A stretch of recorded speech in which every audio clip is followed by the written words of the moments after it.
Espírita Capela do Sol, nesta manhã de domingo, o segundo domingo do mês natalino, e que possam aproveitar bastante as boas coisas que teremos aqui.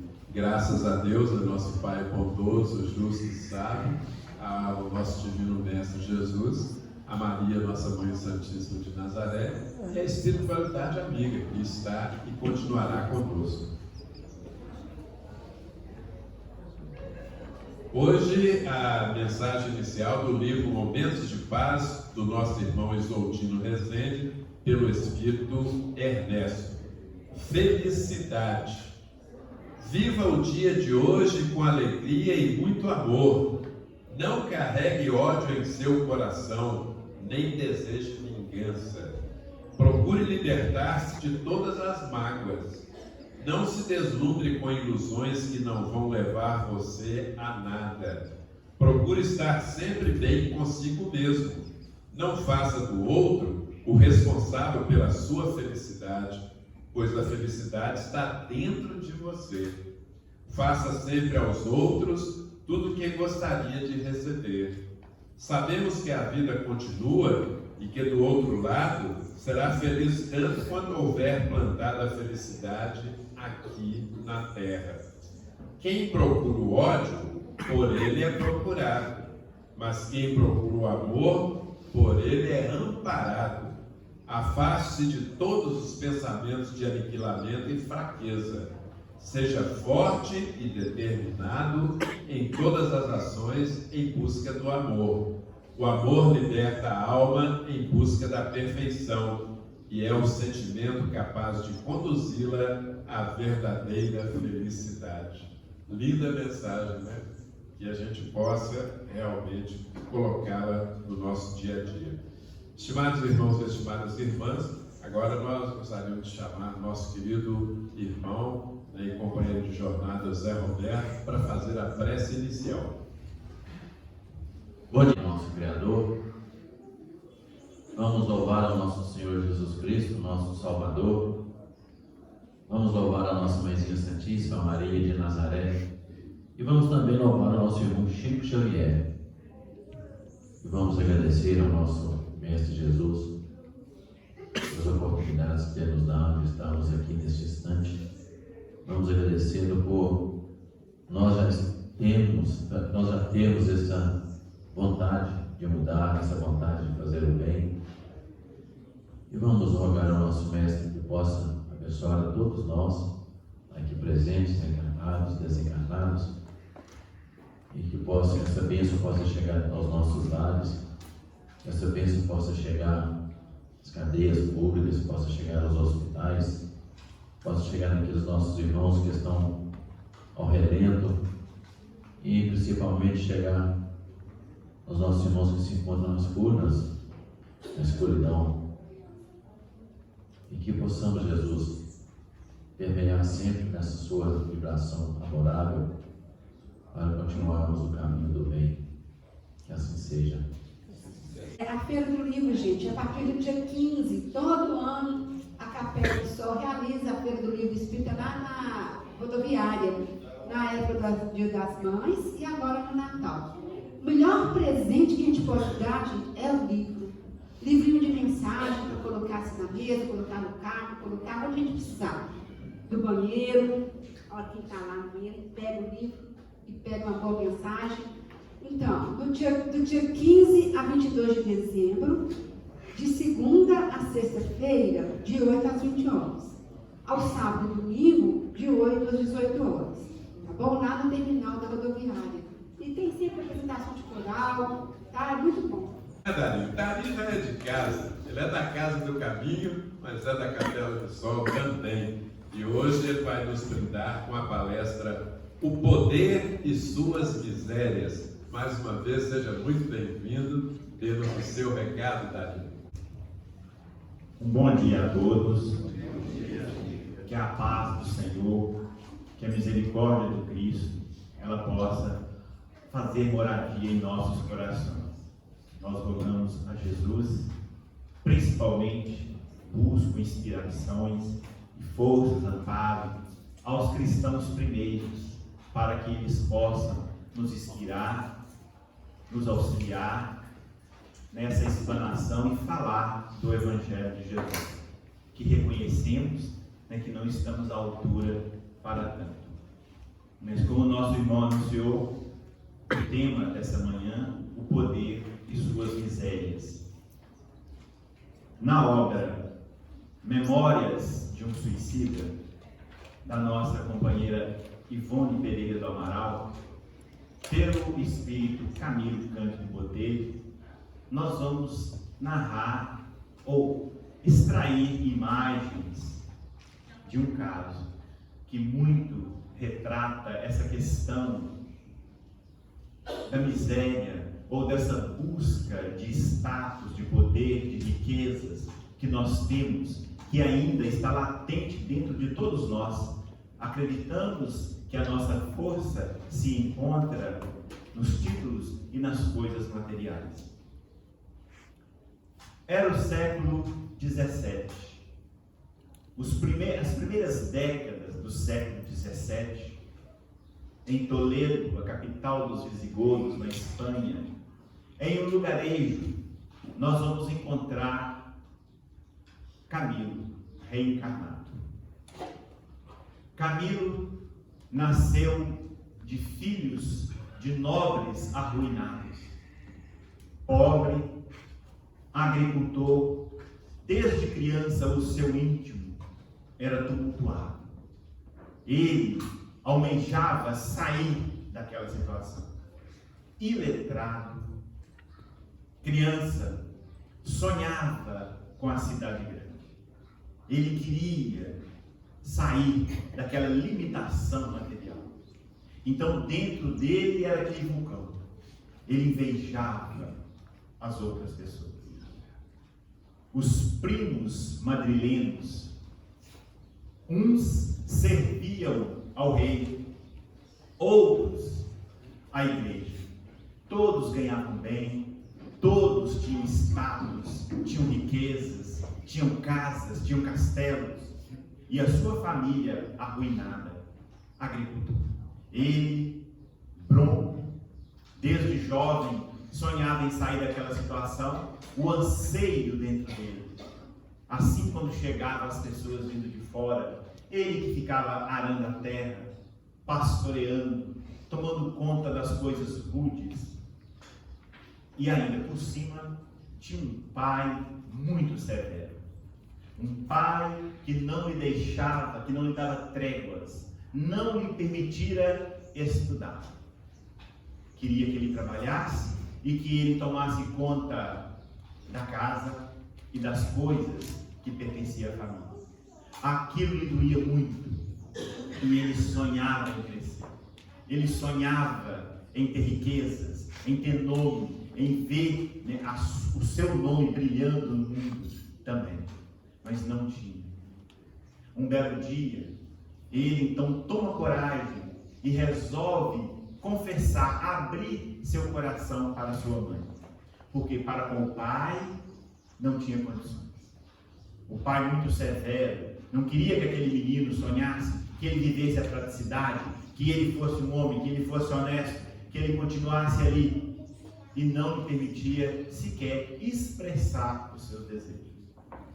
A mãe ouviu.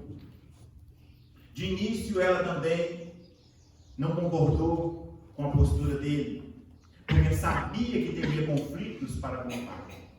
Mas então, como era mulher e era mãe, ela esperou um momento propício para falar ao marido.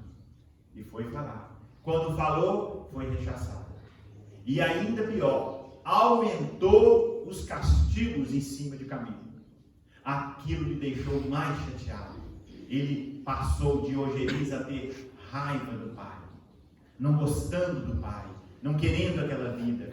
Aumentou mais ainda dentro dele a vontade de evadir-se dali, de sair, de mudar de vida. Não queria aquela vida pobre, aquela vida pequena, tacanha, sem que pudesse crescer, estudar, conhecer o mundo. Dentro dele havia algo que ele queria e que ele não iria encontrar naquele lugarejo. Paupérrimo, de pessoas simples, pessoas calorosas, pessoas amorosas, uma vida saudável, mas que ele não via, ele não conseguia perceber. Ele queria brilho, ele queria status, ele queria crescer, ele queria ter poder. Que o tempo foi passando, a adolescência foi ficando para trás. Ele então resolve buscar ajuda na igreja. E ele vai conversar com o padre da região. Era um homem muito bondoso, um condutor de almas, que sabia interpretar e viver o evangelho com maestria. E ali então o padre, com um senso psicológico profundo, percebe a índole, percebe o perfil de Camilo e fala com ele: meu filho, ser condutor de alma não é para você. Exige muito de nós, exige renúncia, exige calar-se para que outros falem. Você não tem a vocação para conduzir a Deus. Não use o evangelho para a satisfação dos seus caprichos. O evangelho não é para isso. Não é para que nós possamos usufruir das suas vantagens, da sua capacidade para crescer. Mas Camilo, dentro dele, ele queria vantagens pessoais. Ele queria poderes sobrenaturais, ou pelo menos enganar as pessoas para que ele pudesse estar numa posição vantajosa. Mas aquela alma soube conversar com ele. Explicou para ele que o Cristo viera para os simples. E que o Evangelho tem um poder extraordinário, mas que nós precisamos ter a alma humilde para poder servir. Que ele não está à altura. E que se ele quisesse servir a Deus, muito bem interpretado, falou para Camilo: você pode servir a Deus aqui mesmo. Você pode casar. Você pode ter filhos, conduzir essas almas para Deus, para a justiça, para o bem. Por que tanta ambição, tanta ganância dentro de você? Olha onde você nasceu, Deus não se equivoca. Viva a vida aqui mesmo, seja feliz, construa o seu bem-estar, a sua alegria, faça algo, sirva a Deus.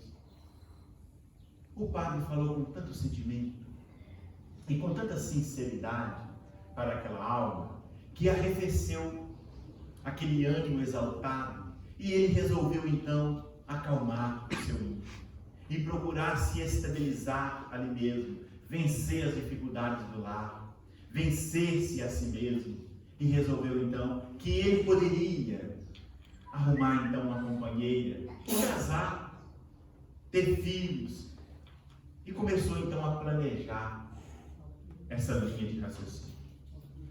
Nunca havia observado as moças da região. Aí então ele começou a prestar atenção naquelas que poderiam ser a sua companheira, e com isso ele então, uma prima de sua mãe, Maria Magda, uma mulher linda. A hora em que eles estão introduzindo a mulher, muito bela, esbelta, que é o sonho de toda mulher, e ali ela magra, corada, cabelos negros em tranças, lábios carnudos, olhos sedutores, encantou Camilo. E ele então se sentiu apaixonado por aquela mulher e foi tentar cortejá-la, e ela, como não tinha outros partidos naquele lugarejo, acabou aceitando Camilo. Ele, como via e percebia que no lar ele não tinha afinidade, ele não tinha corações amigos, ele então não comentou com ninguém e manteve esse namoro escondido com Maria Magda.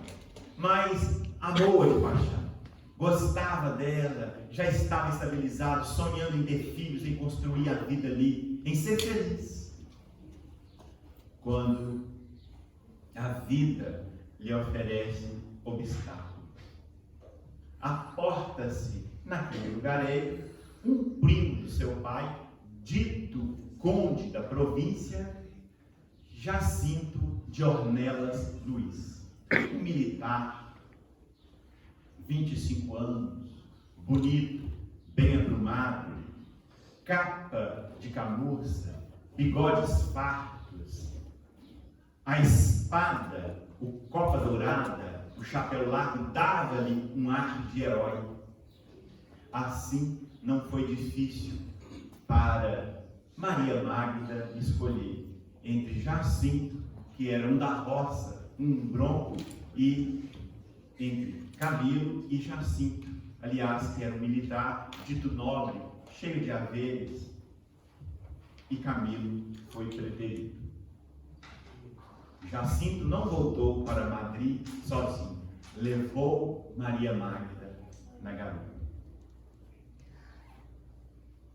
Gente, ser preferido, você ser desprezado por alguém. Aqui só tem gente bonita, só tem gente bem sucedida, certamente não passaram por isso. Mas eu vou narrar um pouquinho da minha situação. Era assim, estava eu e meus amigos, algumas meninas me enchiam, né? Ei, me eu olhava assim, não é você não, feioso, é o do lado. Ah, gente, aquilo doía, né?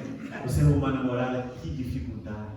Achava, né, que casar, que ter alguém. No dia dos namorados, você via todo mundo namorando ali, você saía sozinho e voltava sozinho mais. Ali, aquela dificuldade, e sonhava em casar.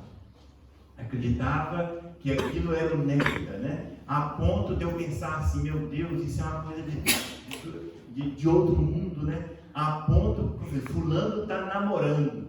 Para mim, era um nível acima.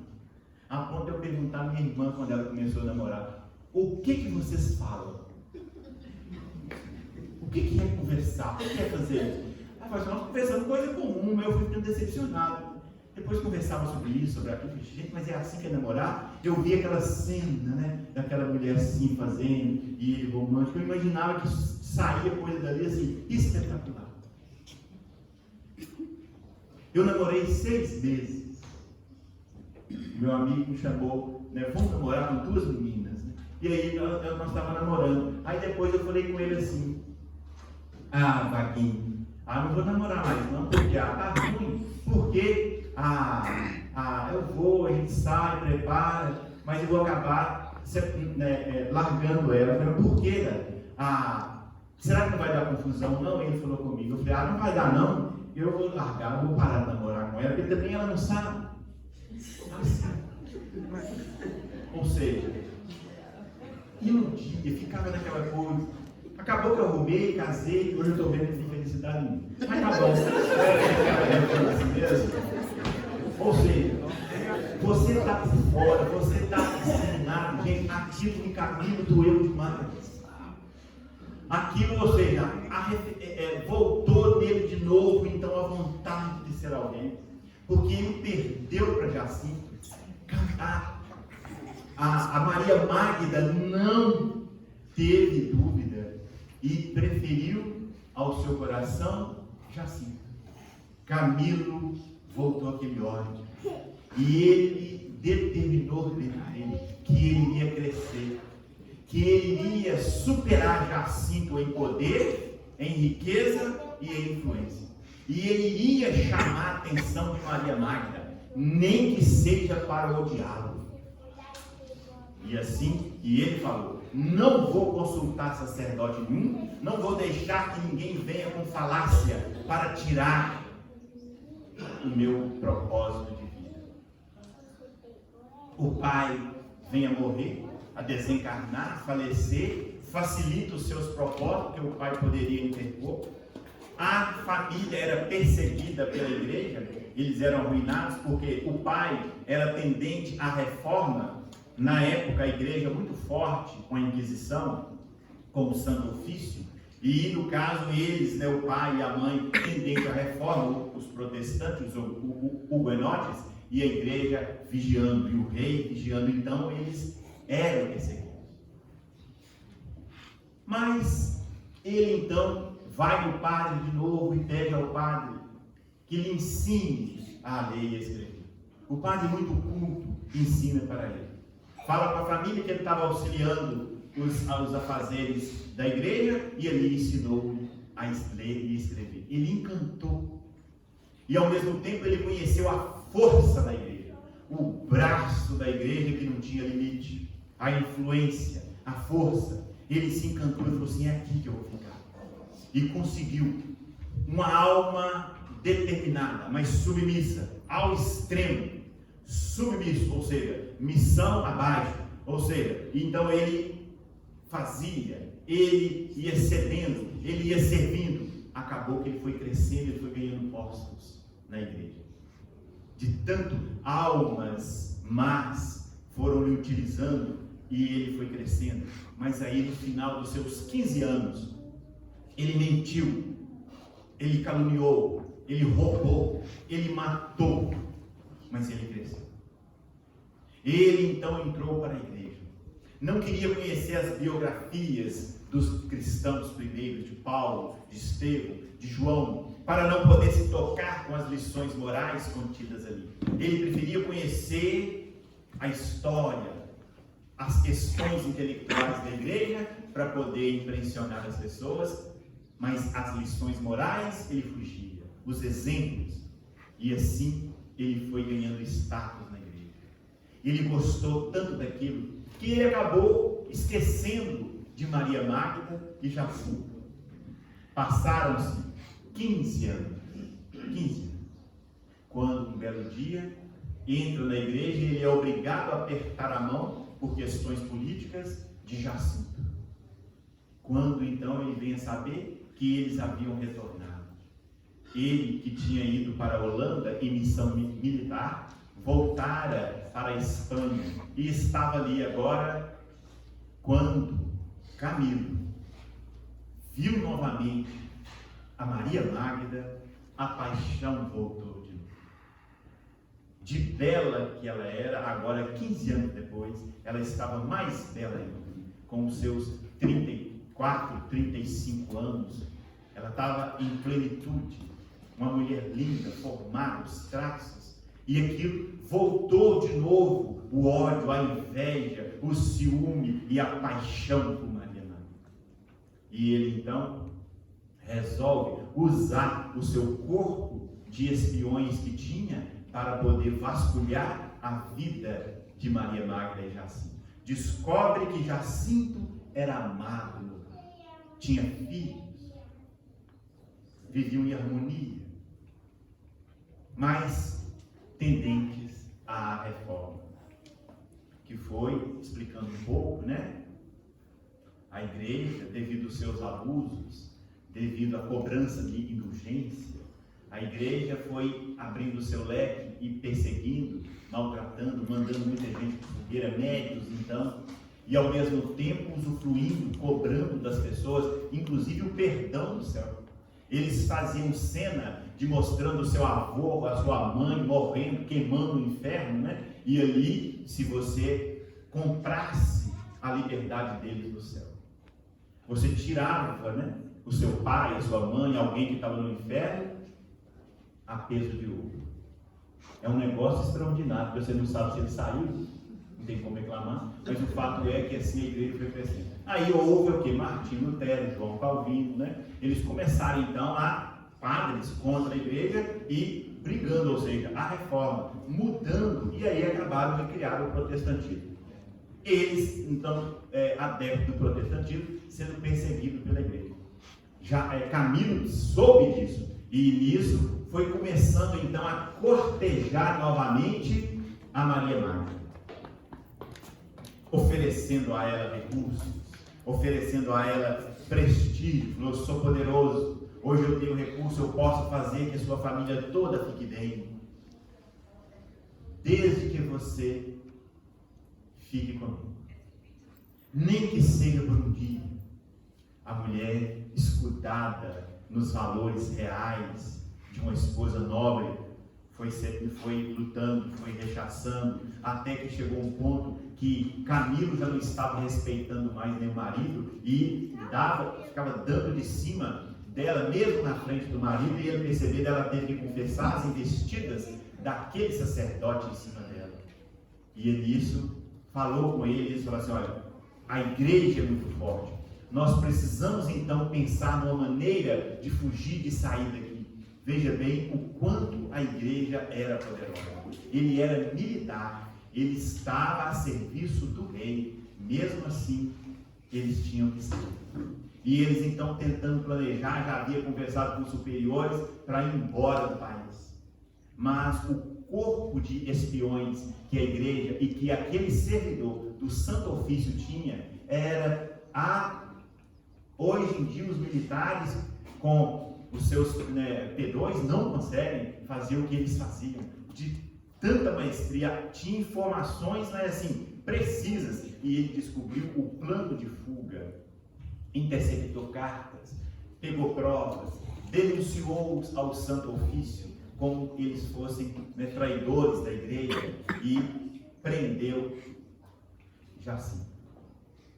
Jacinto sendo preso, trancado na masmorra, ele continuou as suas investidas em cima de Maria Magda. Aquela mulher foi resistindo, enquanto isso, Camilo ia torturando Jacinto. Mandou arrancar todos os seus dentes, quebrou todas as juntas das suas mãos e dos pés, arrancou todas as unhas, foi fazendo castigo, foi humilhando aquela alma.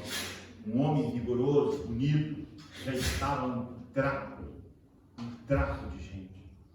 E um belo dia, ele permite que Maria Magda adentre naqueles porões para assistir e ver a desgraça que se encontrava no marido dela. Ela olha, vê a situação, implora, fala com ele, lembra da infância, de quase irmãos que eram naquele lugarejo, a infância feliz, o contato de um para com o outro, que eles eram parentes, que ele tivesse misericórdia.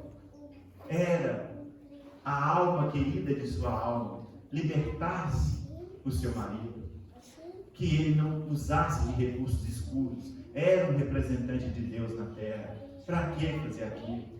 Porque implorou, pediu aquela alma, tocando o seu coração para que ele liberasse o seu marido, que ele precisava tomar conta dos filhos, que ela, sem ele, o que queria fazer, já estava passando por dificuldades, sendo uma pecha, mal visto pela sociedade. Ele falou assim: quando você me abandonou, você não elencou o nosso parentesco, você não teve piedade de mim, você simplesmente foi embora, me deixou o coração esfacelado, agora não terei piedade, ou você cede, ou ele continua aqui. Ela resistiu ainda por algum tempo, mas quando viu aquela situação, a imagem do marido, e que ele poderia ganhar a liberdade, porque Camilo lhe prometeu: se você ceder para mim, se você for minha, eu dou a ele a liberdade. Ela então acabou cedendo. Cedeu aos impulsos selvagens de Camilo. Mas é uma coisa que nós muitas das vezes não entendemos. Ele possuía o corpo de Maria Magda, mas ela não conseguia esconder a aversão, o nojo, aquelas energias antagônicas. E Camilo percebia aquilo. Ele perdeu o gosto. Ele a tinha, a possuía, mas não a tinha. Não era amado. Ele sabia que não era querido. Mas ela havia cumprido com a promessa dele. Aí ele tinha que cumprir com a parte dele, que era libertar Jacinto. E ele pensou assim: tá certo, eu prometi a ela que libertaria, mas não disse a ela como. E então, ele que estava naquele trato de gente, magro, muito magro, sem dente, sem unha, os pés, as mãos, a sola da mão, os pés todos queimados, ele ainda manda vazar os 2 olhos de Jacinto. Um tridente, e ali chama Maria Magna e entrega Jacinto naquelas condições para Maria Magna. A cena é trágica, mas ao mesmo tempo é de uma beleza espiritual extraordinária. Porque a hora que Maria Magna vê o seu marido naquela situação, completamente inutilizado, inútil, ela ajoelha, ela abraça as pernas do marido e começa a chorar. E juras de amor. E começa a falar comigo. Eu vou tomar conta de você. Eu vou trabalhar em qualquer coisa. Eu vou ser lixeira, servidora, empregada doméstica, sempre que for. Mas eu vou tomar conta de você. Eu te amo e nós não vamos desistir. Deus há de nos dar força. Há de nos dar. Camilo, assistindo aquela cena, ele narra na obra que naquele dia começou a sua redenção.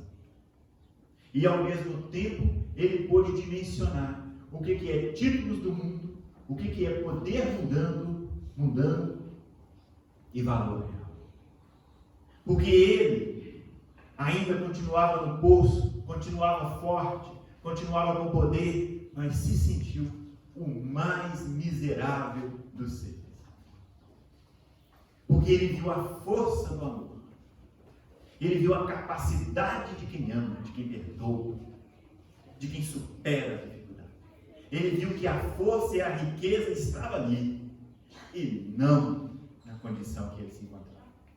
Porque todo o recurso, as regalias, os privilégios que ele tinha, não lhe deu condições de sequer ter um carinho daquela mulher, de ter uma admiração dela, porque ela lhe disse: se queres pelo menos a minha admiração, que eu possa guardar para a eternidade um gesto de nobreza de tua alma para comigo, liberte meu filho. Ele, na sua miserabilidade espiritual, na sua grandeza material, mas na sua pobreza de espírito, ele não cedeu. Mas naquela hora, sem que ela lhe dirigisse a palavra e falasse, ele sentiu, ele percebeu a miséria de sua alma. Nós estamos falando do poder e suas misérias. Só abrindo aí uma janela, nós estamos preparando um encontro de trabalhar com a obra 2000 anos, que será no dia 22 desse mês, na Casa do Caminho, a partir das 14 horas. Aqueles que quiserem participar conosco, nós vamos fazer o encontro em forma de debate, de perguntas, de respostas, de aprofundando nessas questões, nessas lições que a obra 2000 anos, trazendo para a atualidade essas lições que o Cristo e os cristãos primeiros nos deram nesse tempo. Há lá o encontro do senador Publio Lentulus com Jesus. Um encontro que foi programado no mundo espiritual, que iria soar no relógio da eternidade 1 minuto para aquela hora. E o encontro acontece. Só lembrando que o senador, naquela encarnação, ele que herdara da família Cornélio 100 anos de conquistas materiais. Ele tinha propriedade em todo o mundo conhecido. Era jovem, com seus 28 anos, uma saúde impecável, porque naquela encarnação ele não teve uma dor de cabeça. Ele não adoeceu. Jovem, bonito, riquíssimo e no Senado do mundo. Então ele estava numa posição extraordinária, que ele iria encontrar com Jesus e abdicar de tudo isso. Quando ele estava diante de Jesus, e ele vendo a ousadia, a força e a clareza que Jesus lhe falava ao seu espírito, ele então fala assim: que homem é esse? Por que me dirige assim? E ele começa a pensar nos poderes do império, das conquistas, do que era Roma na época. E Jesus, percebendo o seu pensamento, fala assim: os teus poderes são muito fracos, e as tuas riquezas são muito miseráveis diante do meu Pai. Ele não aceita, ele não entende nada daquilo, mas a obra prossegue, a vida tem as suas circunstâncias. O filho é raptado, a filha leprosa, ele supõe que a esposa lhe trai, sofre uma calúnia e fica 25 anos sem dirigir a palavra. A esposa lhe impõe uma servidão no lar, sem direito a falar, sem direito a educar a filha e contato para com ele. Ela então desencarna, morre no circo de Roma, indo receber de Jesus a glória. E ele vai receber os louros, a mirta, as glórias que o mundo oferece àqueles que haviam prestado 20 anos de serviço ao Senado. E ele, já conhecendo a inocência da esposa, naquele dia ele iria oferecer aos seus pés o que ele havia recebido e pedir perdão. Mas só que ele deixa para o dia seguinte. No dia seguinte, quando ele volta, a escrava Ana narra para ele a notícia, detalhe por detalhe, o que havia acontecido, a troca de vestimenta que a sua senhora lhe impôs. Então a Lívia morreu no circo de Roma e ela fora libertada, porque a Lívia havia pedido para trocar de vestimenta e a escrava saiu como se fosse uma nova.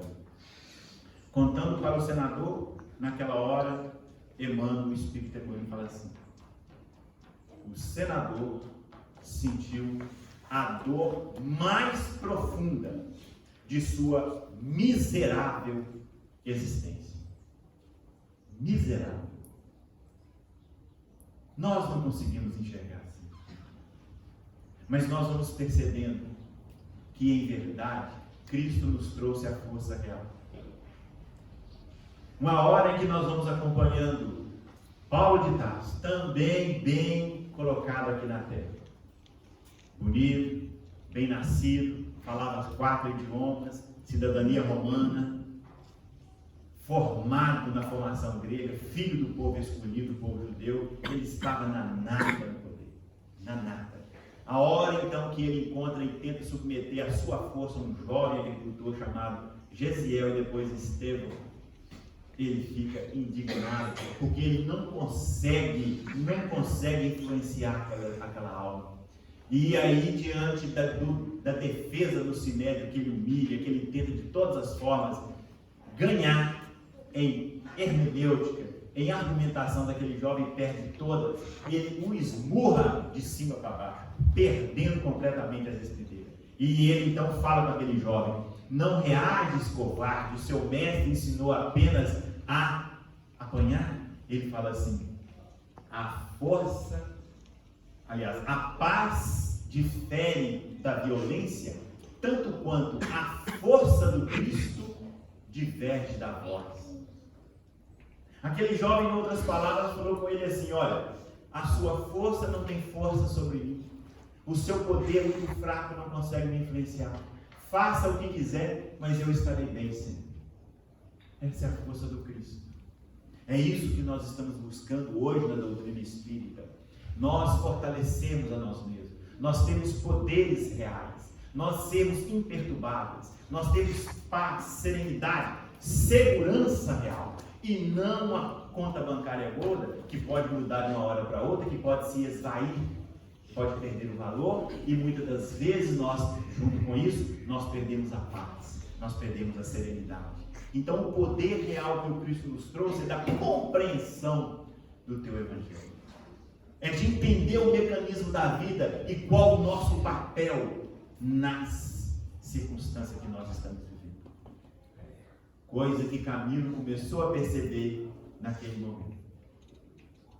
Para dar um final na história, Maria Magda sai, leva aquele trapo de homem para casa, tomando conta, vai trabalhando de faxina, naquilo que for, que eram perseguidos, não tinham recursos, perderam tudo. E ela vai trabalhando, se matando, para poder levar avante os seus compromissos. O Jacinto, se sentindo inútil, vendo a luta da esposa, aproveita a inocência da criança. Ele estava cego, ele pega a criança, dá-lhe então um punhal, e ele deixa uma carta escrevendo a Maria Magda, pedindo perdão a ela, porque ele não tivera condições de proteger, de amparar. Pedia perdão, despedia e suicidou. A Maria Magda volta para o lugarejo de onde viera e bravamente consegue levar avante a sua vida e educar os seus filhos. Camilo conta que nesse momento que ele estava escrevendo a obra, havia passado 300 anos, ele nunca tivera notícia nem de Jacinto e nem de Maria Magda. Para a gente ver que quantos desastres nós fizemos nas nossas vidas passadas, quantos dissabores, quantas almas nós ferimos, muitas vezes em troca de poder efêmero, de uma conquista, de uma vantagem imediata que parcialmente vai nos trazer uma facilidade, mas que vai nos dar séculos e séculos de tormento e sofrimento que não compensa. É melhor sermos ricos de virtudes, ricos de amizade, ricos de boas ações. Nós engrandecemos o nosso tempo com boas leituras, com boas companhias, como a nossa irmã Raquel estava falando dos livros, ler livros nobres, lições extraordinárias, divulgar, passar isso para outras pessoas, enriquecer a nossa vida, o nosso tempo com boas ações. Gente, todos nós podemos, independe de recursos materiais, independe. Nós vamos sentindo isso na pele. Quantas pessoas poderosas, riquíssimas, estão passando por tanta dificuldade? Quantas pessoas trocariam tudo que têm para ter um pouco de paz, para dormir uma noite completa, para poder respirar, para poder ter amigos, e muitos não podem.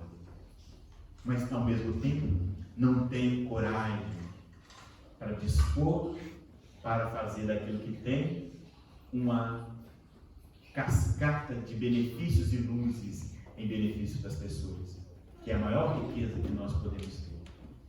Então, Camilo planeja a reencarnação futura após essa vida, e que certamente o débito mais premente, o que mais doía na sua consciência, era a cegueira imposta a Jacinto. E nasce no Porto, em Portugal, como escritor falido, nobre, mas ao mesmo tempo falido, na mesma condição. E aí, já maduro, fica cego, não aguenta e suicida. Aí desenrola toda a história, só mostrando o suicídio não é o fim. Não é que suicidou, acabou. Não. Ele vai ter muito transtorno. Ele vai voltar a estaca zero daqui 50, 100, conforme for o número de anos. Por isso que é o maior crime que nós podemos fazer. Se eu tenho a força de fazer esse crime, que eu tenha primeiro a força de vencer então todas as adversidades. Que o mundo caia sobre mim, mas nós mantermos a fidelidade a Deus e colocarmos em Deus a decisão de partir daqui, a hora que Ele quiser. Eu de mim para comigo, eu penso em morrer jovem, o mais tarde possível. O mais tarde possível. Vocês todos vão pedir. Vocês podem ter certeza. E eu vou ficar, vou fazer preces lindas no velório. Eu vou sentir do lado de lá. Porque nós não podemos querer sair daqui. Foi com muita dificuldade que nós viemos. Nós tivemos que enfrentar fila e enfrentaremos de novo, caso nós não viemos aproveitar bem os minutos que passam. Nós estamos vivendo momentos sublimes. Nós estamos vivendo momentos extraordinários de aferição de valores, de nós estarmos com a oportunidade de escolher o bem, podendo fazer o mal. Nós podendo mentir, a gente falar a verdade, nem que seja contra nós mesmos. Nós precisamos acreditar na força do Evangelho. Nós precisamos acreditar no Cristo. Ele governa o mundo, nos governa. As mesmas leis que os cristãos primeiros passaram, se submeteram, nós também. Mas da mesma forma, o mesmo salário, a mesma sensação, o mesmo estado de espírito. Porque como que nós podemos entender Gesiel, aquela alma que teve a família dilacerada, esfacelada, tomaram financeiramente tudo deles, ele perdeu todos os laços, ele perdeu o nome, teve que trocar de nome, de cidade, de tudo, de afeições. É como se ele tivesse reencarnado na mesma encarnação. E isso foi pedido a Saulo de Tarso, que teve que mudar de nome, de profissão, de tudo. Perdeu tudo também. A Maria de Magdala, que teve que sair da condição de princesa no vício, e morava em castelo, larga tudo e vai ser uma cuidadora de leprosos. O Saulo vai ser um tecelão, Gesiel vai ser um Marte. Nós também podemos buscar essa real riqueza, essa real força. O que nos impede? As dificuldades, elas trabalham em nosso favor. A dor é uma bênção que nós envia a seus eleitos. Se nós, olhando a obra há 2000 anos, nós acompanhamos, por exemplo, assim, Plínio, Severus e Flávia Lentulha. Eles casaram e outros espíritos tentando atrapalhar, o Plínio tentando conquistar a Flávia, aliás, a Aurélia tentando conquistar o Plínio e o Saul tentando conquistar a Flávia, ou seja, querendo possuir aqueles corpos. A espiritualidade diz aí: não levem avante seus desejos inconfessáveis. São almas, segundo Emmanuel, almas gêmeas. Ele usa esse termo, ele esclarece que não é metade eterna, que a vida havia compartilhado, ele os uniu para consolidar a confiança, a firmeza, e para isso passarão por dolorosas provações. Não precisam das vossas mãos para poder fazer isso. Vocês vão complicar. Veja bem que quando se unem duas almas que se amam, não é para ser feliz aqui. Onde nós estamos com esse equívoco? Chega a ser equívoco. Nós queremos Jesus para poder nos servir. Como foi falado aqui do Vargas na obra Ave Cristo. Vargas, buscaste Jesus para servir a Jesus ou para que Jesus possa ser seu servidor? Gente, a nossa melhor condição que nós podemos auferir nesse mundo é de ser servos, é de sermos úteis, é de servir, é de empregar a nossa vida, o nosso minuto, o nosso pensamento, fala no bem. Olha, isso não é para qualquer um, não. Nós precisamos entender isso.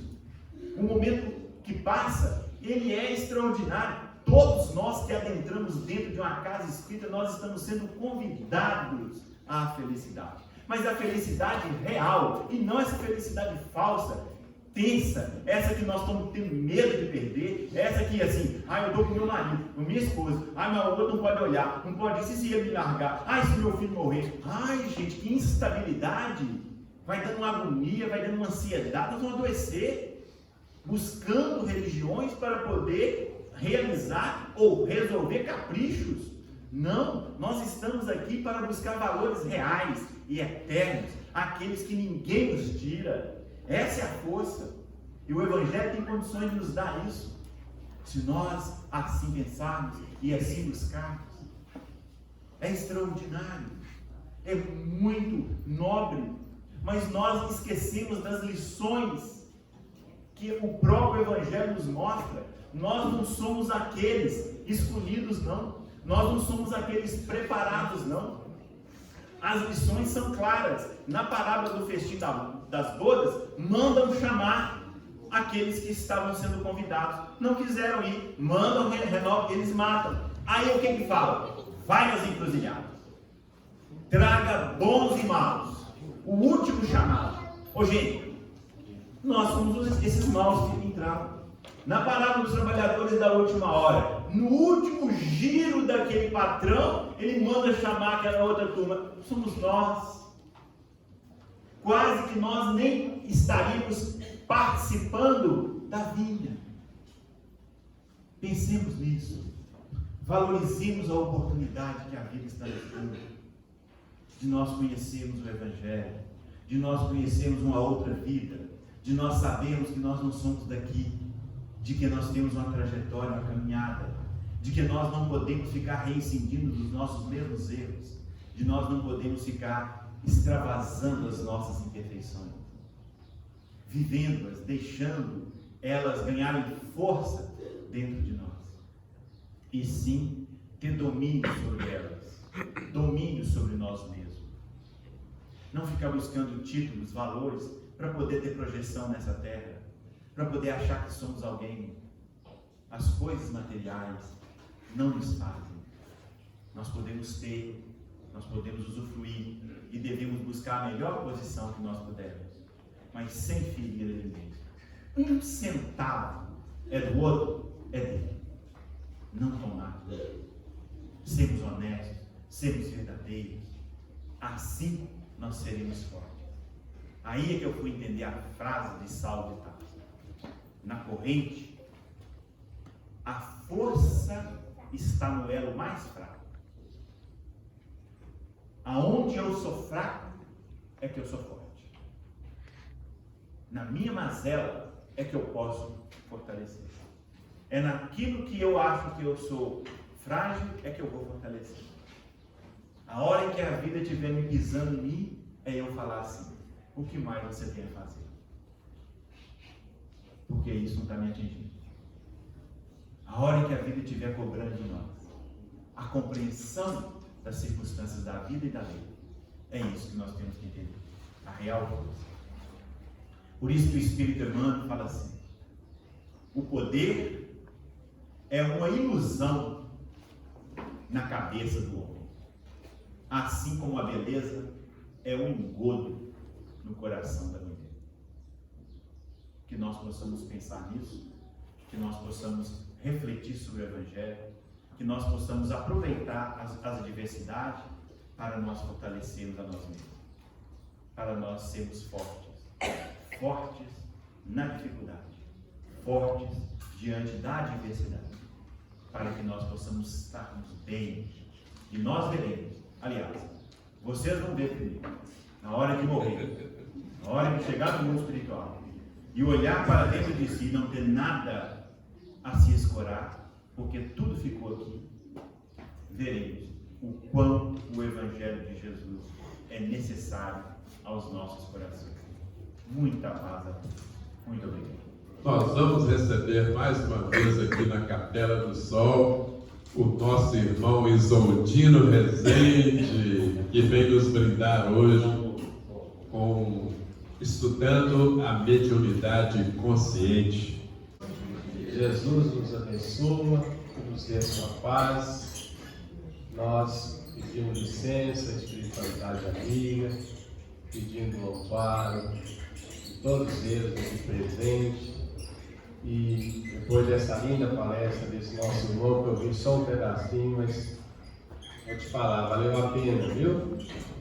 Realmente trouxe para nós um ensinamento profundo. Para nós é um motivo de muita alegria vir aqui nessa casa maravilhosa, né?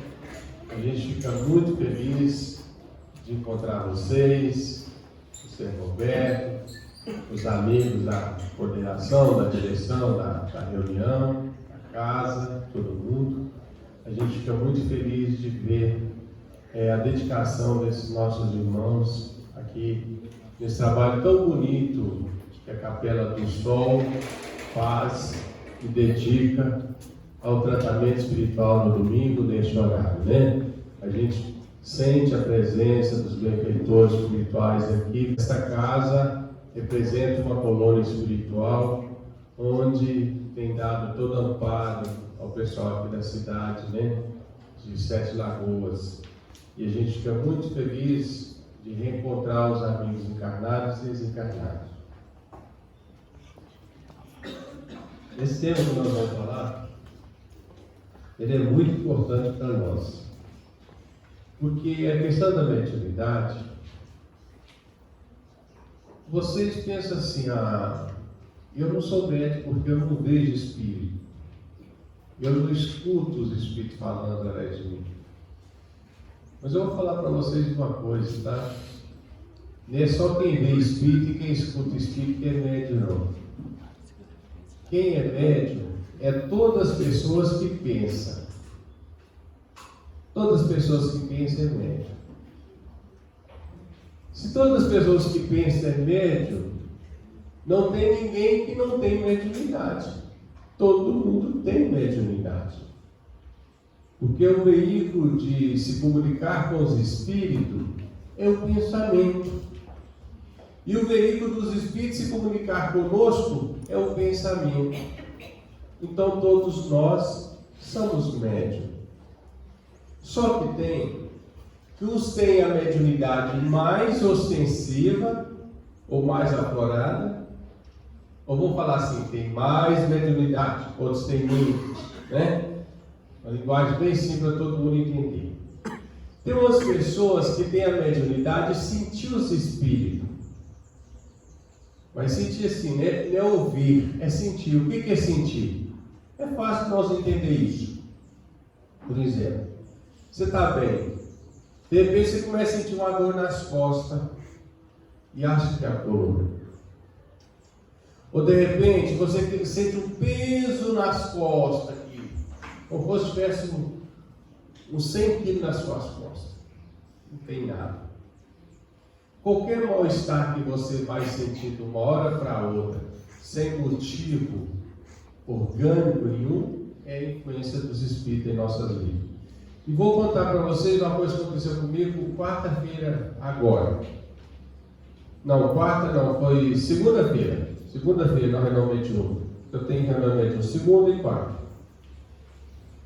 Na segunda-feira, a hora que eu entrei para dentro da casa espírita, entrei para a sala de reunião mediúnica, eu senti uma dor na coluna, mas uma dor na coluna. Eu só senti a dor na coluna, eu não percebi nenhum espírito. Eu não senti nenhum rupio. Geralmente, quando o espírito está por cima perto de mim e quer falar comigo, eu me sinto rupio, eu sinto alguma coisa diferente. Mas tem vezes que eu só sinto dor. E eu senti uma dor terrível nas costas. Na hora da comunicação, o Espírito começou a comunicar através de mim, falando que não suportava, né, aquela carreta em cima dele, tinha cortado ele no meio. E via as luzes assim, da Rádio Patrulha, que falava passando assim, brilhando, depois veio o corpo de bombeiro, ele viu que tudo e falando estava acontecendo. E depois ele, não, meu filho, diante, a doutrinadora veio conversando com ele, fui falando com ele, tentando ajudar ele, esclarecer ele, e conseguiu se levantar e pegou a cabeça dele. E tentando com a cabeça dele, o corpo que já não tinha. Aí ele começou, através da comunicação, ele começou a sentir os pés, as mãos, o corpo. Mas o que ele estava sentindo? Os meus. Porque ele estava incorporado em meu espírito. Ele começou a sentir, como se fosse dele, minhas pernas, meus braços, meu corpo e a cabeça. E ele achava que ele tinha encaixado a cabeça no corpo dele e achava que ele tinha melhorado. E é nessa forma que os espíritos ajudam os espíritos desencarnados que desencarnam pela tragédia dessa forma. E muitas vezes chegam do outro lado sem encontrar o corpo dele, porque o corpo dele foi destruído. Nessa manifestação através do médium, eles conseguem perceber o corpo dele através do corpo do médico. Ele está incorporado ali junto ao corpo do médico. E sai daí achando que tem um corpo, mas o corpo que tem é o outro, é o corpo espiritual, nem esse corpo de carne mais. Mas ele sai dali achando que ele tem um corpo e vai viver, enfrentar a sua vida naturalmente. É como se fizesse uma cirurgia mental na cabeça deles, né? Porque na verdade o corpo que eles têm não morreram, o que morreram foi o corpo físico, mas a visão da morte ficou impregnada na cabeça dele. Isso é a mesma coisa da pessoa quando ela está alienada no assunto, ela só fala aquilo, é a mesma coisa. Naquele momento o susto é tão grande da forma que ele desencarna, que carrega aquela cena. E isso acontece com o médium. Mas tem outras formas também. Para vocês entenderem como nós podemos entender uma presença de um Espírito perto de nós. Nós estamos aqui, né? Agora, tranquilo. Aí nós vamos fazer uma oração para começar a reunião, para encerrar a reunião. Aí na medida que nós vamos fazendo a prece, vai nos dando aquela alegria, aquela emoção, aquela coisa gostosa, uma coisa diferente. Diferente do que eu estava sentindo antes da oração. Quando você se sente alegre, feliz, satisfeito, é a presença de um amigo espiritual que está perto de você. E este amigo espiritual que está perto de você pode ser um parente que já desencarnou, que está no mundo espiritual, pode ser um amigo espiritual que está no mundo espiritual, e pode ser também pessoas que estão aqui, que no momento aqui olhou para você e deu uma simpatia para você, ou os amigos espirituais aqui da casa que querem ajudar nós todos. Estão aqui para ajudar todos. Então a presença deles nos dá esse prazer, essa satisfação, essa alegria. Então todos nós, não basta reparar, todos nós já sentimos a presença dos amigos espirituais. Aquela sensação de cima para baixo, devagarzinho, aquele fluido, parece que o cabelo está levantando, entende? Parece que eu estou sentindo até um vento na minha cabeça, uma coisa leve. Isso é a presença do amigo espiritual. Mas nós também temos outros espíritos que manifestam em nós e nós sentimos a presença deles. Um espírito que é inferior, um espírito viciado ainda, um espírito desequilibrado nos vícios da bebida, da droga, de tantas coisas, de sexualidade, e assim vai. Como nós vamos sentir a presença do espírito? É um espírito nervoso demais, um espírito que tem muito ódio no coração, deseja mal para os outros, vingador. É aquele fluido que sobe de baixo para cima, que dá até medo em você. Ou quando você chega no lugar, ou quando você aproxima perto de alguém, sente que é feito com a sensação ruim, que coisa horrorosa, é a presença de um espírito inferior. Isso eu tenho certeza que muitos de vocês já sentiu.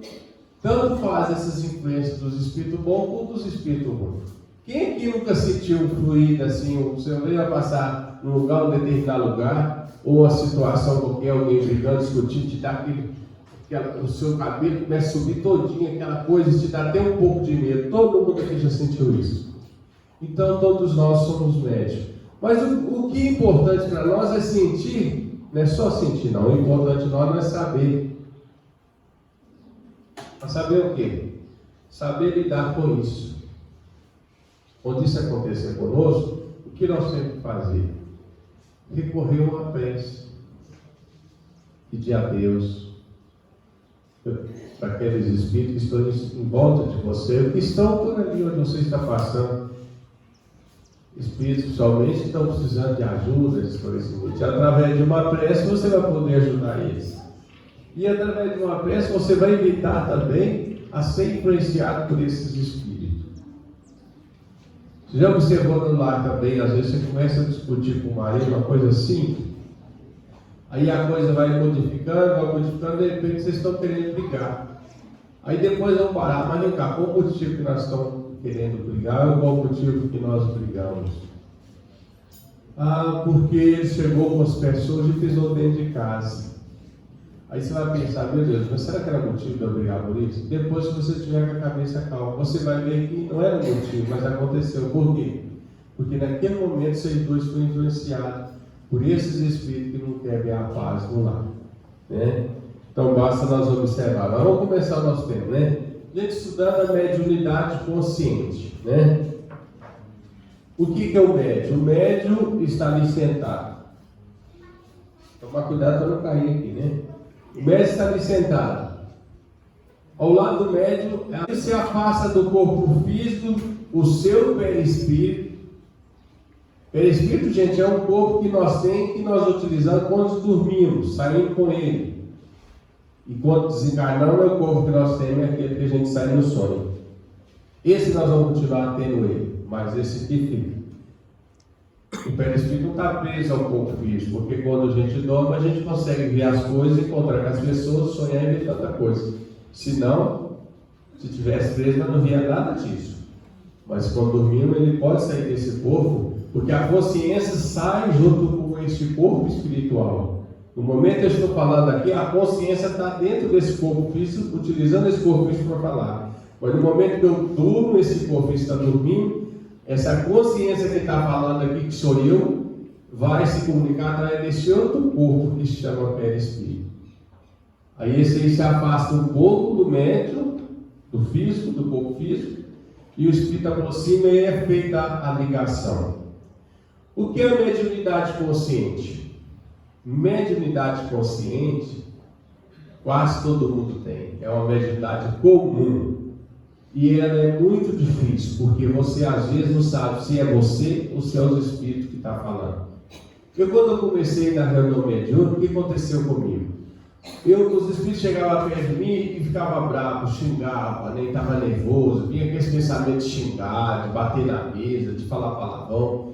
E eu não falava e eu pensava, meu Deus, eu sou louco. O lugar desse aqui não é para pensar nisso não, mas pelo amor de Deus, eu não posso pensar isso aqui, eu não sabia. Aí de repente esse pensamento veio todo na minha cabeça, com outra pessoa começava a falar tudo aquilo que estava na minha cabeça, o outro médico. Quer dizer, aquele espírito estava falando através de mim, que eu falasse eu não falava, ali o outro médico falava tudo aquilo que tinha falado comigo antes. Então, quase todas as comunicações que ocorriam na reunião mediúnica, antes eu sabia de tudo primeiro. Aí que eu fui descobrir que quando vem esses pensamentos eu tenho que falar. Aí foi que eu aprendi o que é a mediunidade consciente. Aí vem os pensamentos, aí eu começava a falar. Aí o doutrinador começava a conversar com o espírito que estava através de mim, e era feita a doutrinação e a orientação e ajudava os espíritos. Mas antes, quando eu comecei nas reuniões mediúnicas, eu não falava.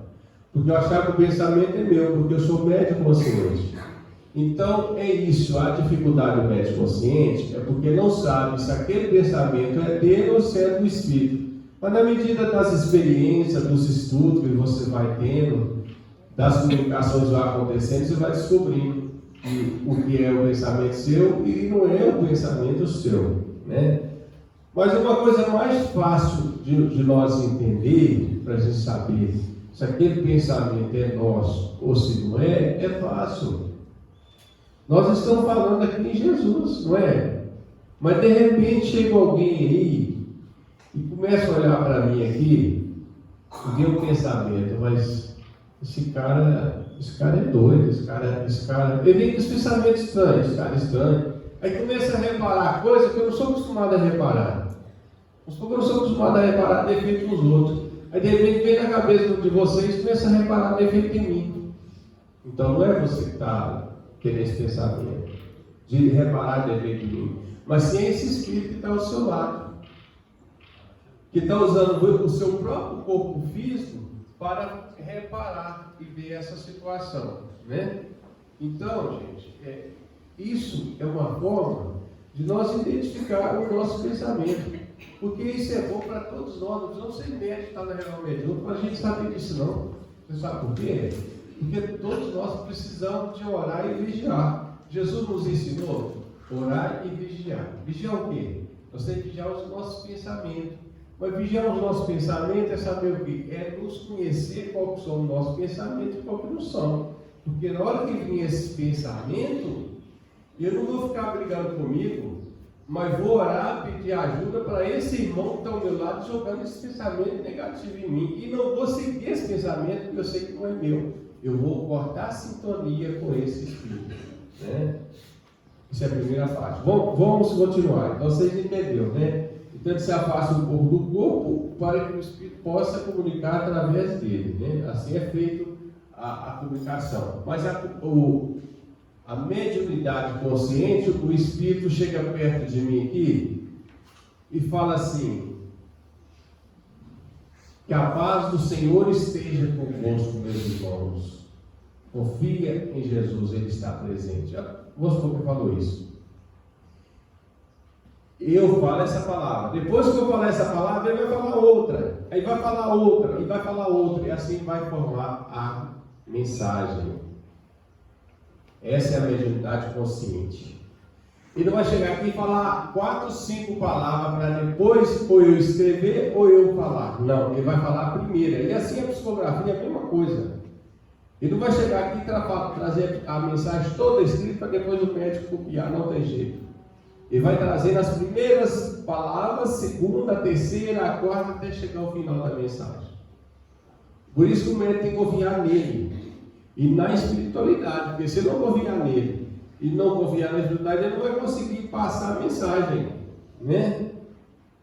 Porque o médico, o espírito vai chegar perto de você, trazer uma mensagem, e o assunto que ele vai começar pode ser um assunto que você acha que não vai dar certo lá na frente, no seu pensamento. Mas quando você confia no Espírito, fala, não é eu que estou falando, ele está falando, então eu vou escrever, deixa eu escrever do jeito que ele quer que eu escreva. No final, eu vou ler a mensagem para ver se ficou boa ou se ficou ruim. Mas a responsabilidade da mensagem não é minha, é do Espírito. Mas se eu passar essa mensagem para os outros, a responsabilidade é minha. Você entendeu? Vamos supor que o Espírito trouxe uma mensagem aqui para ele aqui. Enquanto a mensagem está comigo, a responsabilidade é minha. Mas se uma mensagem negativa, de falar para ele, tomar cuidado que daqui 2 anos você vai falecer, vai desencarnar, e se eu passar essa mensagem para ele, a responsabilidade é minha. Está entendendo? Mesmo o Espírito trazendo as mensagens, publicando através do médium é responsável pelas mensagens. Entendeu, gente? Porque em lugar do Espírito está o médium aqui para responder. Todo mundo. Não existe ninguém que frequenta uma casa espírita que não toma passe. Mas tem muita gente que acha que tomou um passe, eu chego lá, sento, e vê uma senhora ou um senhor colocar a mão em cima de mim e faz uma oração. Ali eu passo. Mas por trás do passe, vocês estão vendo aí tanto trabalho que tem, né? Vocês estão vendo ali, né? Primeiro, uma pessoa vai estar sentada numa cadeira, é através do passe que os espíritos vão ter acesso a esse tratamento individual com elas. Por isso, que quando qualquer um de vocês for passar por esse tratamento, sentando numa cadeira, imagina que vocês ali estão ali, mas existe uma equipe espiritual ali à disposição de atender vocês. E quanto mais você ora com fé, mais o resultado vem, né? Porque Jesus falou várias vezes na sua vida, trajetória aqui na terra, diante das suas curas, que a tua fé te curou, né? Mostrando que a fé tem essa capacidade de nos curar, mas é a fé nossa, não é a fé dos outros, né? É dos pobres, né? É o homem, é o espírito que sai. É uma legiões de espíritos que trabalham na equipe de Dr. Bezerra de Menezes, que manifestam em várias casas espíritas, o Brasil e o mundo afora, né? Mas vamos para o próximo então. Essa aqui é a parte dos espíritos que estão de volta ali para trabalhar na comunicação. Eles trazem muitas vezes espírito que vem conosco na reunião pública, como você aqui. Muitos de nós aí na casa aqui, vem espírito que vem nos acompanhando. E aqui o que vai acontecer com esses espíritos? Eles vão ser doutrinados nessa reunião mediúnica. Aí seria o caso do tratamento de desobsessões. Às vezes o espírito está nos obsidiando, nos perturbando. Isso acontece muito, né? Eu mesmo, nossa casa já atendeu muito isso. Chegou a menina lá, tem uns 15 dias, apavorada, ouvindo voz. O espírito falava através do pai dela, o espírito que estava obsidiando ela, influenciava o pai dela para xingar ela. E tudo que ela ouvia, que o espírito falava com ela, as mesmas palavras, né, os xingamentos, tudo, o pai dela também passou a xingar ela com aqueles mesmos nomes de uma hora para a outra. Aconteceu, o pai começou a xingar do mesmo nome, de uma hora para a outra. E nisso que aconteceu? Nisso aconteceu que ela começou a ficar louca mesmo, coitada, perturbada. Na primeira reunião que ela foi lá, ela deu tanta sorte que isso não sempre acontece, não, vai depender do merecimento de cada um. Esse espírito que estava perturbando ela se comunicou lá na casa. Quem que era esse espírito? Essa menina, na encarnação passada, ela trabalhava com a senhora doméstica numa casa. E o que aconteceu? A casa incendiou a casa pegou fogo. E a dona da casa, lá no meio do fogo, gritando, pedindo ela ajuda, e ela olhava para a dona, mas não ajudava. E ela viu a patroa morrer queimada. E ela foi embora. E naquilo, a imagem dela ficou naquela visão da empregada indo embora e deixando ela morrer queimada. Mas ela, sempre antes disso acontecer, ali na casa espírita e tudo mais, ela tinha um sonho. Qual que era o sonho? O sonho é que ela viu um quadro, que era um retrato de uma mulher loura, bonita, era a patroa dela. E lá pegando fogo, de repente aquele quadro começava a gritar, a pessoa gritando dentro do quadro. O quadro formava uma pessoa e a pessoa ficava gritando para ela. E ela não entendia o que a pessoa estava gritando. Aí na comunicação, quem estava observando dela era esta patroa dela, que achava que ela não salvou ela pelo quis. E julgava que ela era a culpa da morte dela incendiada daquela forma, porque ela não deu socorro a ela. Aí ela começou a comunicar na reunião, nós conversando com ela e tudo, né? Isso na primeira reunião já deu uma aliviada boa mesmo, ela parou de ouvir as vozes, né? Já tem 15 dias, semana passada agora, eu conversei com ela quinta-feira. Ela falou que já não está ouvindo as vozes mais. E o pai dela parou de xingar aquelas vozes que ela ouviu, o pai dela parou de ficar xingando ela. Mas o espírito que aconteceu não é que ele foi embora, foi de uma vez, não. Ele deu uma tréguazinha. Não é dizer que ele perdoou ela de uma vez, não. Deu uma tréguazinha. Ou ela, na medida que ela começou a estudar, fazer oração, confiando, o que aconteceu? Ela pode ter elevado o pensamento um pouco. Aí dela elevar o pensamento um pouco, o Espírito também ter comunicado lá na casa. Ele também não falou que ia perdoar. Né? Ele só falou que não estava entendendo muito bem o que estava acontecendo com ele. Né? E para ele, ela foi a culpa da morte dela. Porque ela poderia ter socorrido ele, mas não. Mas vai depender, se ela realmente melhorar o seu comportamento, esse espírito pode afastar dela e vai receber ajuda e vai se perdoar ela mais fácil. Mas se ela continuar fazendo coisa errada, vai ser mais difícil esse espírito perdoar ela. Porque o que fazem os nossos inimigos nos perdoar é a nossa transformação moral.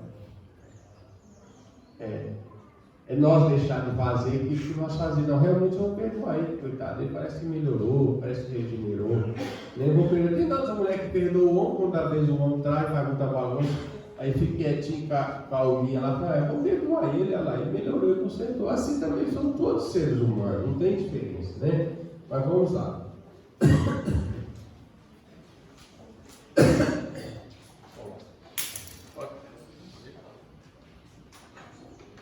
Ectoplasma, a parte de consistência gelatinosa localizada no exterior do citoplasma e composta pelo líquido citoplasmático, espiritismo, parapsicologia, substância perceptível à visão que é capaz de ocasionar a materialização do espírito. Bom, vocês iam falar nesse nome? Ectoplasma? Deixa eu falar? Já, gente? O ectoplasma, antigamente era muito feitiço para os espíritos materializados para ser utilizado esse ectoplasma. Não é que parou o fenômeno continua, mas de forma diferente. Isso usa muito, igual está acontecendo lá na reunião de tratamento lá dentro. O que acontece? Esse fluido aqui é usado lá dentro. A espiritualidade que coordena o trabalho de cura aqui agora, eles tiram ectoplasma das pessoas que tem mais aqui e nos mede lá dentro. A ver uma pessoa que foi pela primeira vez, ela nem conhece espiritismo, mas se tiver muito ectoplasma, vai tirar dele aqui que está sobrando. E vai levar lá, o que vai fazer esse ectoplasma? Desmaterializar doença em nós. A ver, nós estamos com um tumor na cabeça, que talvez na for lá hoje fazer um exame, não vai aparecer, mas daqui 6 meses vai aparecer. E desmaterializa esse mioma, esse tumor em nós. E eles também podem pegar esse ectoplasma para fazer pequena cirurgia dentro de nós. Às vezes, colando vasos de veias tão pequena que está perfurada em nós, que ainda nós não percebemos. Alguma doença que vai aparecer, nas retiradas de algumas células mortas que estão dentro de nós, que pode provocar amanhã ou daqui 3, 4 anos um câncer em nós. E esse ectoplasma é utilizado na reunião de tratamento lá agora para desmaterializar essas coisas. E eles utilizam esse ectoplasma aqui para eles fazerem algum tipo de medicamento. Olha só para você ver, isso é um fluido que está em nós. Eles pegam esse ectoplasma aqui e manipulam e fazem algum tipo de medicamento. Aí você vai tomar água frutificada, o medicamento está lá dentro. Você não vê, mas ele está lá dentro. E foi feito com o quê? Com esse material aqui tirado em todos nós aqui. E esse medicamento é para curar alguma doença que tem em nós agora, que tem em nós mesmos às vezes. Ou aquelas que vão acontecer ainda, como fosse uma vacina. Para que você amanhã não venha pegar aquele tipo de doença. É favorecido sempre ao nosso favor, porque essas curas são trabalhadas no nosso perispírito. Porque onde está a doença? A doença começa não é aqui nesse corpo físico, ela começa lá no perispírito. Então o tratamento espiritual é feito no perispírito, começa ali, é ali que é feito. Não é que os espíritos não curam problemas físicos, que cura também, mas é feito ali, começa ali. O objetivo maior é para cuidar ali, curar ali. Porque no momento que você cura o câncer no perispírito, se ele está no corpo, ele vai desaparecer, ele vai acabar. Você vai lá, faz a cirurgia, faz o tratamento, tudo bem, ele não vai voltar, porque não existe mais em você. Porque todas as doenças que nós temos no corpo físico, ela vem através do perispírito, elas surgem no perispírito. É lá no perispírito, como eu disse para vocês, o que é perispírito? É lá que surgem as doenças. Então, tratando o perispírito, o corpo físico sabe. Né? E assim também que nós vamos entender que o ectoplasma ele sempre foi usado. Antigamente usava para receber, aparecer vários espíritos, vocês vão ver aqui na frente. Ó. Chico Xavier aí, ó, junto com o espírito, tá vendo? O Chico Xavier aí segurar na mão do espírito, materializar. Isso era feito naquela época. Por que era feito naquela época? Porque o pessoal não acreditava muito não, tinha que mostrar para eles acreditar. Mas agora não precisa mais, né? A ciência já comprovou, né, os espíritos, a mensagem espírita, tem vários livros de Chico Xavier aí, ó, e estudando a parte mediúnica, são estudados em mais de 70 universidades do mundo, né?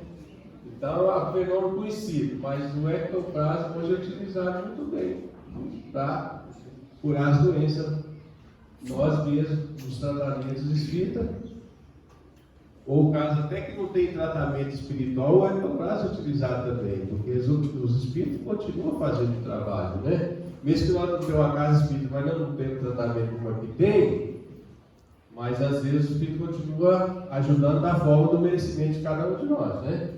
Às vezes não tem nenhuma casa ali por perto e a pessoa pode ir naquela casinha ali e ser curada. Aqui, gente, também, né? Não tem. Não tem outra forma de identificar. Como é seu identificamento de graça de Jesus? É só obsessão. Você encontra um monte de média aí conversando sozinho para a rua fora aí, ó. Esse pessoal aí, coitado, conversou sozinho para falar, todos são médicos. Eles conversam, eles discutem, eles xingam, eles falam, todos são médicos. Está tudo aí assim sem Jesus, obsidiado. Mas o médico com Jesus é a mediunidade santificada. Porque Jesus santifica a mediunidade.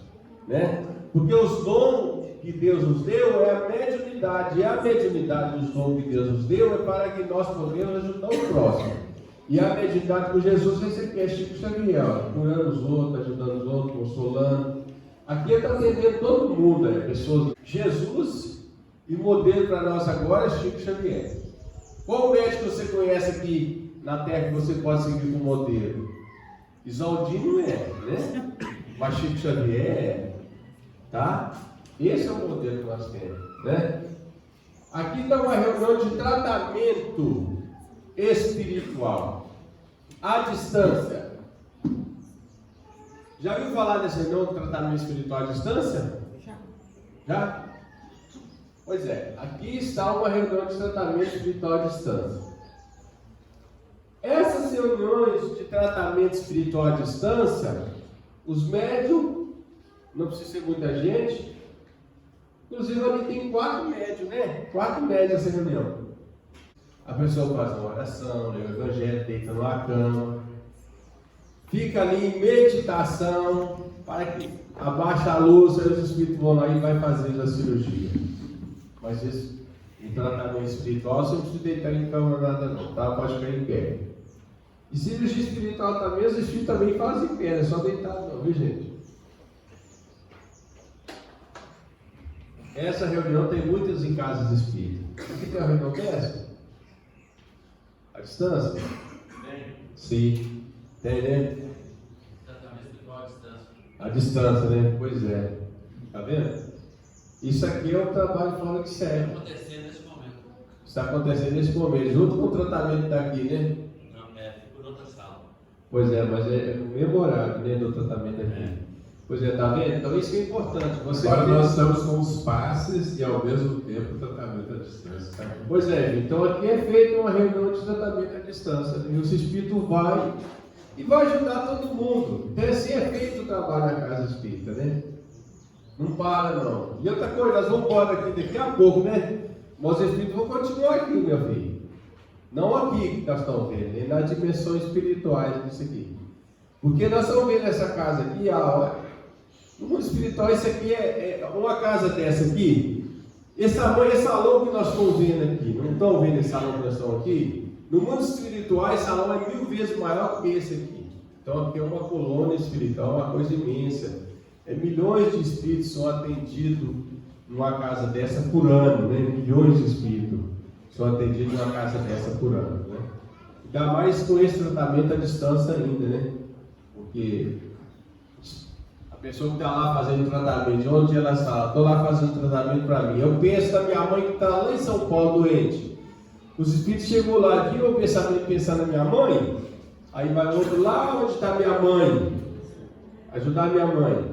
Aí lá naquela hora minha mãe está pensando em outra pessoa também que está doente. Os espíritos que estão lá, um deles vai lá visitar aquele outro. E assim são filhos da corrente, sabe? Não é bem assim, aí eu vou lá, vamos supor, o tratamento é à distância lá em casa, eu estou lá pedindo, só eu. Mas se eu chegar lá, estou pensando em outras pessoas que estão doentes, e eles também vão visitar aquelas pessoas que estão doentes. Então, se não fosse espiritualidade, gente, não dava para nós viver na Terra. Vocês não imaginam como é difícil a Terra. No livro Os Mensageiros de André Luiz, quando eles vieram aqui na Terra, passaram chegando por cima da cidade do Rio de Janeiro, eles se assustaram tanto, gente. Eles viram a quantidade de animais andando em forma de homens, corpo de animais, uma coisa imensa, uma vibração terrível mesmo, entende? Então, às vezes, há momento que a espiritualidade utiliza fogo para queimar as vibrações negativas que tem em volta da costa terrestre, provocadas pelos nossos pensamentos. Você vê quando passa muitos dias de chuva, vem aquela tempestade violenta, né, arrancando tudo, né, com a ventania, chuva de vento, e tudo para quê? Para quebrar essa atmosfera negativa que fica espalhada sobre a terra, provocada pelos nossos pensamentos negativos. Porque os nossos pensamentos criam imagem, gente, de forma no mundo espiritual. Nosso pensamento negativo cria imagem de forma no mundo espiritual. E essas imagens às vezes têm que ser quebradas através de fogo ou tempestade para fazer a limpeza. Por isso que o papel da água, da chuva é limpar. Aí faz essa limpagem na terra e as coisas começam naturalmente. E você vê que essa destruição vem arrancando, derrubando muita casa, muita coisa acontece em forma de destruição, provocada por esse pensamento negativo. Se não fosse a espiritualidade, é difícil viver na terra, viu? Ô irmão, vou ler para nós aí, por favor. A hora da despedida é também encontro. Chico Xavier. Gente, essa hora da despedida, ninguém gosta de falar na morte. Gosta? Fala a verdade. Às vezes você está em casa, está todo mundo alegre numa festa dele. Aí um chega e fala na morte. Não, senhor, você quer falar nisso? Você está doido, senhor? Você quer tirar nosso prazer, a nossa alegria? Nós estamos todo mundo alegre, você falando em morte. Mas nós temos que falar sobre ela, sabe por quê? É a coisa mais certa que nós temos na vida, que ela vai chegar. É a morte. É a única coisa que nós temos certeza que vai acontecer conosco. Vamos morrer um dia. Nós temos que falar, sabe por quê? Para nós preparar para a morte. Porque nós todos temos medo de falar da morte. Essa semana eu estava pensando, eu fiquei pensando, meu Deus, o Gugu morreu, subiu no teatro, caiu e morreu. Ou o fulano também morreu. Eu fui pensando nas pessoas que morreram depois do Gugu até agora. Aí eu comecei a contar as pessoas que desencarnaram depois da morte do meu filho. Aí eu fui calcular quantas pessoas morreram numa casa que eu tenho lá de aluguel. Só numa casa que eu tenho de aluguel, em 30 anos, morreu 16 pessoas. Eu assustei, gente. Eu fiquei com medo. Eu fiquei com tanto medo que eu parei de pensar nisso e contar. Não vou alugar lá não. Eu fiquei, meu Deus, está faltando outro dia para mim. Eu fiquei com medo. Ô, gente, quantas horas, irmão? Eu não estou vendo nada, não estou chegando nada. São 15 para 11. 15 para 11. E essa agora está Jesus batendo a porta. Então, gente, olha, tem um problema. Isso aqui é a coisa mais interessante para nós. Olha, Jesus está ali, ó, batendo na porta. Pá, pá. E ele diz: já estou chegando e batendo a porta. Quem ouvir minha voz e abrir a porta, eu entro em sua casa. Aí quando o marido chega bravo em casa, nervoso, com raiva, nervoso. Ou quando a mulher vai lá, a vizinha fala assim: seu marido está dando um oi para a mulher lá, só que a fulana e tal, que é positivo, bem curtinho, eu venho parando, olhando assim, assim. Aí a orelha dela começa a vermelhar, aí ela dá vontade de xingar ele. Eu vou acabar com esse homem agora. E vê lá, ele está todo arrumadinho para sair. Ela, é agora que eu vou pegar ele. Aí ela escuta isso aqui, ela pensa nisso aqui agora. Lê de novo, por favor. Já estou chegando e batendo a porta. Quem ouvir minha voz e abrir a porta, eu entro em sua casa.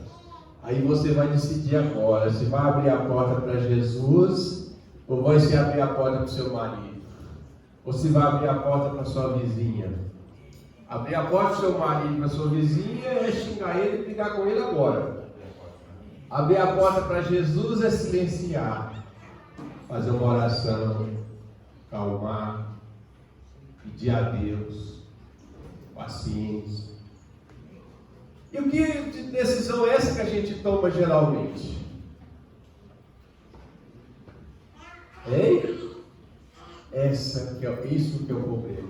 Então, toda hora que você estiver diante de um problema difícil na sua vida, que você vai perder a cabeça, abra a sua porta e deixe Jesus entrar. Aí você vai ter calma, respirar fundo e conseguir resolver as coisas numa boa. Toda hora que você passar por uma situação difícil, que você está a ponto de se explodir, abra a porta para Jesus. Ele está sem bater, só que tem um detalhe. Ele não consegue abrir a porta Só você que abre. Porque a maçaneta está por dentro, filha. Ela está por dentro e só você que abre essa porta. E para abrir essa porta, você tem que renunciar muito. Você tem que humilhar, você tem que cair, deixar os outros pisar por cima de você. Você tem que rebaixar mesmo. Porque é nas horas das ofensas mais profundas que você acha que não consegue suportar, é o momento que você tem que abrir a porta para Cristo. Mas se você conseguir fazer isso, você também está fazendo aquele ensinamento que ele disse. Aquele que perseverar até o fim será salvo. E você vai conseguir se libertar-se profundamente. E nessa libertação você vai encontrar a paz. E vai acostumar a abrir a porta para Jesus. E acostumando a abrir a porta para Jesus, nada neste mundo vai te prejudicar. Levantar ele com ele para andar. O perdão é necessário. Uma mulher chegou perto de mim, Zaldino Guedes, meu marido me trai direto. Eu não suporto mais, como é que eu faço? Falei, calma, minha filha. Na semana seguinte, o homem desencarnou. Falei, calma, minha filha. E se eu não falasse calma, largar ele, como é que estaria a minha consciência? Numa semana seguinte, o homem ia morrer. Ela já vinha suportando ele há mais de 20 anos que ele vinha trair nela. Uma semana depois ela descansou. Vamos encerrar? Alguns tipos de mediunidade. Tem, José? Momento de paz, você tem mais não? Nós estamos com ele na promoção, o Momento de Paz nós temos também. E esse livro, ele agora que nós temos, é mais grosso que esse aí, tá? Você podia pegar um daquele lá um pouquinho. Você pode pegar lá, tá? Porque esse aí não tem mais, agora nós aumentamos as páginas, ele vem com mais 90 páginas, viu o Momento de Paz? Esse ali tem 190, agora vem com mais 90 páginas, 90 mensagens a mais. Hoje a gente agradece a todos, viu? E eu vou falar para vocês, viu? Eu fico feliz quando eu venho nessa casa, né? Eu já até apelidei essa casa por Capela do Céu, né? Nada de Capela do Sol, Capela do Céu, né? Porque realmente você vem aqui e você está no céu. Eu agradeço a direção da casa, a todos vocês, e que Jesus nos abençoe. Muita paz. Obrigado.